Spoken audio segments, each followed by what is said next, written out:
الرحمن الرحیم السلام علیکم ورحمت الله وبرکاته. نی ویډیو سره تاسو ورکړی وایو. امید لرم چې تاسو ټول به او جوړه خوشاله وئ، ژوند په مزو کې به وئ. چې صدا عمرځای کې د ظلم انتها شوې ده، د زیات افسوسناک دردناک واقعه رامخته شوې ده. هلک او جنۍ د غیرت په نوم باندې ډېر زیات په بېدلدۍ سره قتل کړای شول. چا قتل کړل، په کومه طریقه یې قتل کړل، دوستانو اخر دوی داسې کوم غلط کارونه کړي چې د غیرت په نوم باندې قتل شول.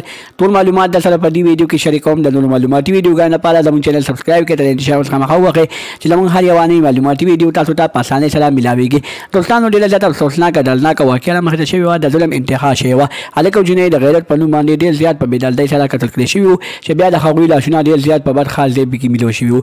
دوستانو چې کله د هغوی لاشونه میلو شول او هغې پته ولګېده او پولیسو پوسټمارټم وکړو، نو د هغې نه پته ولګېده چې دا بل چا نه دي قتل کړي، بلکې د جنۍ خپلو ورونو قتل کړي دي. یعنې د جنۍ کورنۍ داسې کار کړی دی چې خپل او لور او د لور خاوند ډېر زیات په بېدلدۍ سره قتل کړي دي. دوی نکاح کړې وه، د دوی رخصتي پاتې وه. دوستانو د اختر نه بعد د دوی رخصتي وه، خو چې کله اختر راغو په دوی ظالمانو دغه اختر په دغه خپل خور او په دغه هلک باندې غم کو او دوی دواړه ډېر زیات په بېدلدۍ سره قتل کړل. دوستانو دا واقعه په 28مه روژه باندې رامخته شوې وه، خو بیا د دې واقعي لاشونه په 30مه روژه یعنې په اخري روژه باندې میلو شول. او چې نن کله اختر شو، نو اختر په سهار باندې د دواړه جنازې وشولې.